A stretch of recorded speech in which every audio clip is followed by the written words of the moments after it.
How to make Keto Cinnamon Shortbread Cookies.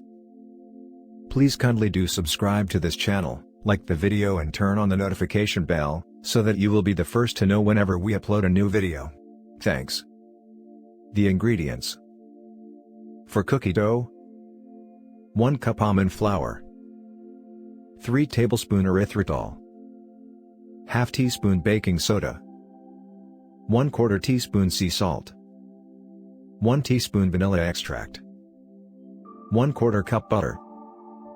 For the filling: 2 teaspoon erythritol, 1 1/4 teaspoon ground cinnamon, 1 tablespoon powdered erythritol. The preparation: 1. Measure out and prepare all the ingredients. 2. In a food processor, combine the almond flour, erythritol, baking soda, and sea salt. Pulse until combined well. 3. Add the vanilla extract and butter to the food processor. Pulse until a thick dough starts to form. 4. On a piece of parchment paper, spread out the dough into a rectangle. 5. Cover the dough with another piece of parchment paper. With a rolling pin, roll out the dough until the dough is about 3/8 of an inch thick. 6. Put the dough in the refrigerator for about 30 minutes. It should get stiff but still be able to roll without crumbling. 7. In a bowl, combine the erythritol and cinnamon. Stir until combined well. 8. Sprinkle this blend on the chilled cookie dough. 9. Using the parchment paper, gently lift up the cookie dough and roll it. Wrap the cookie dough with parchment paper and chill in the refrigerator for about an hour or until firm.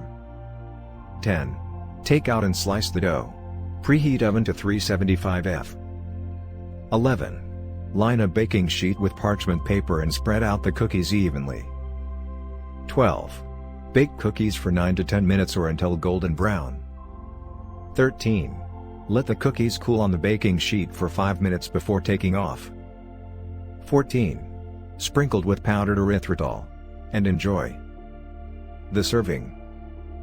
This makes a total of 12 servings of Keto Cinnamon Shortbread Cookies. Each serving comes out to be 90 calories, 8.5 grams fat, 1 gram net carbs, and 2 grams protein. If you wanted to get a custom keto diet or dessert made up for you, just click on this link in the description below for more recipes.